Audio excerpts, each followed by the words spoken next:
Hello everyone. Today in this video, I'm going to show you how to do a fast and easy Luma Fade in Premiere Pro. To get started, I just added 2 clips to my timeline. The first clip is an overhead shot of trees, and my second clip is a guide that I'd like to fade into the trees for this effect. It helps if your subject that you like to fit in is darker than the back. Okay, let's begin by positioning the clip you'd like to fit in on top of your first clip. Then go over to the Effects panel, type Gradient into the search box. Drag the Gradient Wipe effect onto your top clip. Then make sure your top clip is selected and go over to Effect Controls.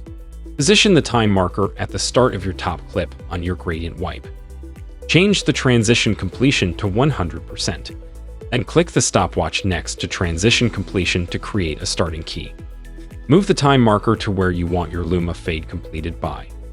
Change the transition completion to 0% to create an ending keyframe.